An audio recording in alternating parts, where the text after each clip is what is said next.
They're so smooth, those temptations. They're terrific.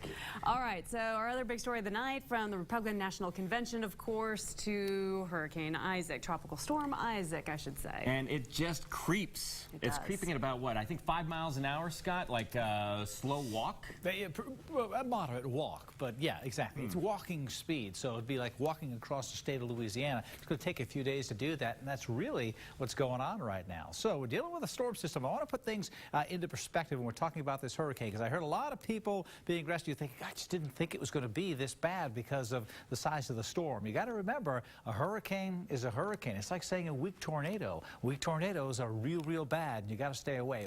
Let's dissect a hurricane. First of all, a well-formed hurricane would look like this, with a very well-defined eye. Isaac didn't really have that. It would have if it had an extra day in the Gulf. This would not have been a good situation at all. It would have been worse than it is now. But it's the eye wall. This is where all the energy is. It's that donut right around the eye itself, 50 to 75 miles wide. This is where all the destructive winds are, the strongest winds. And then you get into the middle, and winds are fairly calm. That's basically the structure of a hurricane. The destructive force of the hurricane is exponential in growth. So a Category 1 here, a Category 2, you don't see too much of a change. But when you get to a 3, a 4, and a 5, you're talking about an incredible amount of destructive power coming in from a hurricane. That's what the Saffir-Simpson scale is all about. Category 1 through 5, Cat 1, Cat 5. So we were just at a high Category 1 with winds up 80 miles an hour. We're talking about it was a minimal hurricane, but it is still a hurricane. You can still have the storm surge. It says here 4 to 5 feet. We were getting storm surges upwards to 10 feet,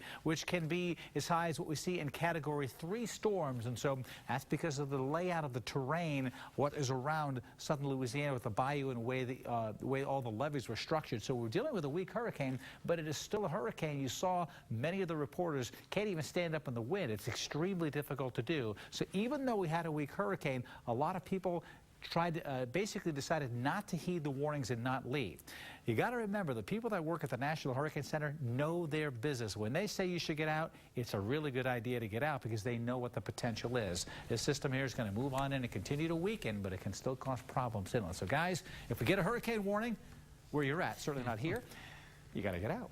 Yeah, right. but listening to the Mahoneys, Scott, you also understand how somebody would want to stay and want to make sure they protect their home. I mean, I get that, too. And one of the things that you forget is that in a lot of places, like in Florida, if you leave, you know you're not going to get back in, maybe for a week in some locations. And that's kind of a problem that I see, that they may need to try to work on changing that, because people don't want to leave because they know they can't come back in for a while. Those weather guys can't stand up, but they keep on trying. Yes, they do. So coming up next in Tech It Out. Now